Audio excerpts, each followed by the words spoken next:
Morning, we are going to be talking about how to lean in to your fears and make them work for you, basically. Take advantage of your fears. I think that's going to be helpful for people because it doesn't matter where you're at in business, in life, in trying to accomplish a goal. It doesn't really matter where you are. You're always going to run into fears because it's natural. It happens. And so what I want to talk about today is, what do we do whenever that sort of, rears its ugly head, so to speak? Because there's two things you could do. The first thing that you could do is you could let it overwhelm you, overtake you, and you could sit in it, right?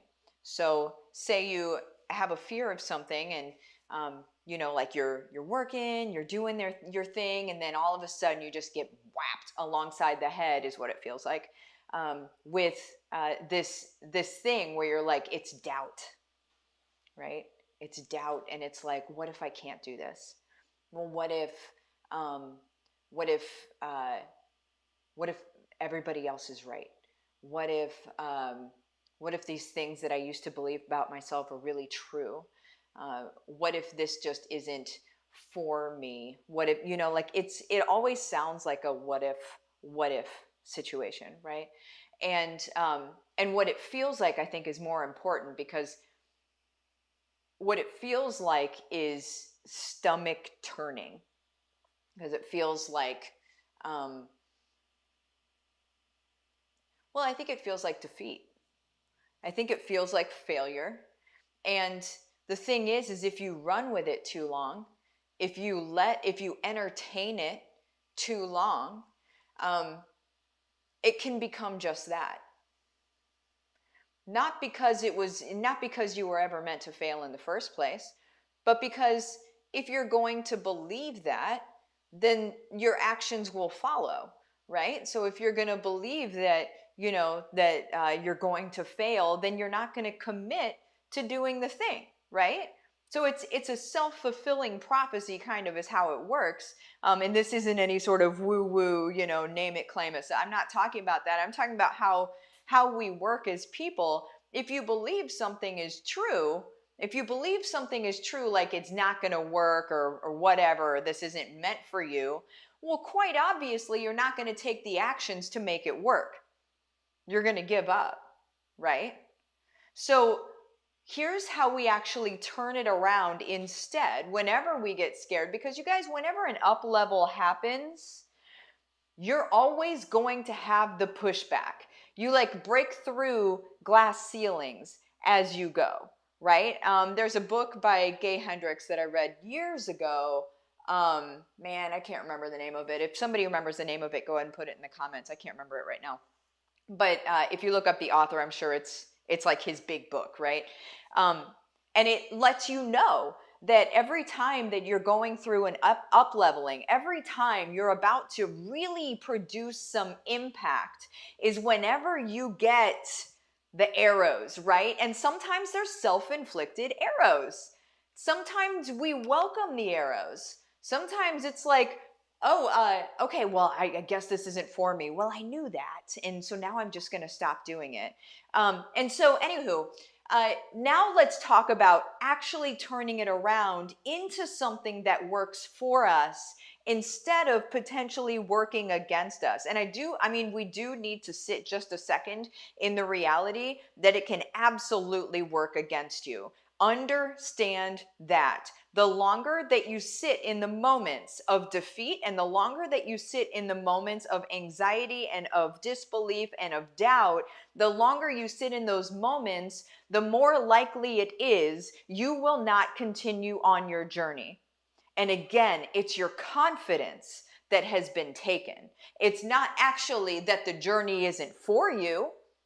It's that your confidence isn't there, and so you will not commit because you're not confident in actually getting the result. And so therefore it feels like a waste of time. Am I right? That's what it is. There are lots of people that say, well, I tried this thing and I failed, and I tried this thing and I failed. Did you? Or did you just need to keep trying and you didn't? because you didn't believe the result was actually going to happen. Sit with that for a second, right? Okay, so now turning it around. Now let's turn it around, okay? So here we go. Now, instead, I want us to look at whatever the fear is and whatever the doubt is and write it down. Call it out, right? The scariest fears or doubts that we could possibly have are the ones that we will not name and the ones that we will not actually address that we're really afraid of, and they will run the show, okay? They are driving the bus, but you're acting like they're not real, but they will drive your bus, okay? We need to be driving our own buses, all right? Can we get a hallelujah? We need to drive our own buses, okay, guys? So what we do is we call out what that fear is. Look at it. What is it, right? Is it that you're not actually going to be successful, right? Is it that maybe you're creating a course? I have to get specific about something, so this is the one that I'm going to use. So maybe you're creating a course, and then you get freaked out because you're like, okay, well, what if nobody buys this course? What if I spend all of this time making this thing and then nobody buys it, right? That's really the question. So if your fear is about creating a course, okay, what is that actually? What's the underlying? So it's the why. It's kind of like the 4-year-old, but why, but why, but why? And then you say, okay, well, but why am I afraid of that? Okay, well, I'm afraid of that because I don't want to commit the time to make a thing and then people turn around and not buy it, right? Which is a legitimate fear, right? And so if that is your fear, what I want you to do is this: address it. Make a solution for it, right? And so if you're afraid that nobody is going to buy it, what are you going to do if nobody buys it? You might be like, Martha, this isn't really helpful. Oh, but it is. It's going to help you make a better course. Because whenever you write what you would do if nobody bought it, well then, if nobody bought it, and don't go negative Nelly on me here. If nobody buys it, from a solution-minded standpoint, this is crucial. From a solution-minded mindset, what you're going to do is you're going to say, okay, well, then I would change this. Then I would change this. Then I would maybe ask people what they wanted. Then I would maybe do this. And I would maybe do this. You guys, what you're going to do is this is now your checklist of things to do before you make your course. And it's going to make it better. The fears that we have can be refining. It can be like a refining fire if we let it. Or it can just consume us if we let it. I choose for it to be refining for me. When I have doubts and I have fears, for me, I'm like, okay, how do I make that not so? If I get a fear about something, I'm like, okay, what is the fear? What is it really about? How do I fix it? If that happened, how do I fix it? And then I make it refine what I'm doing right now. Does that make sense? Does that make sense, anybody? Okay, so again, what is your fear? What are you actually afraid of? Why? And if you need to keep going down on your whys until it's your real why, then do so. Then you're going to say, well, what if that happened? Okay, well, then I would do this. Well, then I would do this. Well, then I would do this. That is now your checklist.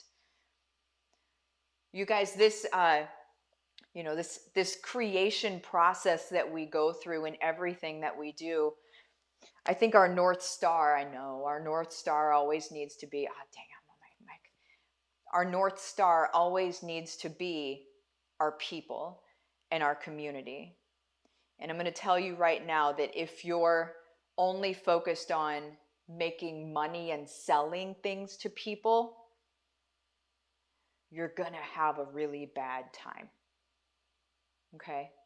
And also, I probably really annoy you, and you're probably not even watching this video right now, but God bless. If somebody meets somebody who's just trying to make money, let them know it's going to be a rough go of it. What we need to focus on, guys, is we need to focus on our people and how we can actually serve them, how we can get them further, right? So like I have a Black Friday special coming up on Black Friday. that soup to nuts should take people all the way through the process, all the way through what they need so easy in like 2 weeks, right? Because what I keep doing, and I keep letting it refine me, and what I'm doing is I'm like, how do I get them there faster? How do I make it easier? How do I get them there faster? Those are my questions. And so I hope you ask yourself the same questions. How do I help them faster? How do I make it easier? Those are the questions we really should be answering. And you guys, fear is going to come up, okay? Because the enemy is alive and well. When we're doing God's work, you're going to experience pushback. You're going to experience the arrows. You're going to experience the doubt. You're going to experience all of the different things that he is hoping you can't handle. And so you just stop. Let's be very clear. The enemy doesn't care if you follow him. He just wants to make sure you don't follow Jesus. He just wants to make sure you don't have your faith in Jesus. He can care less about anything else. And so if your ministry and if your mission is to show up in this world and to show Jesus people, to show Jesus to people in this world through you, you better believe you're going to experience some arrows, and you're going to experience some doubt, and you're going to experience all of these things, and he is hoping that he can stop you. And I pray he doesn't. I love you guys. Adios.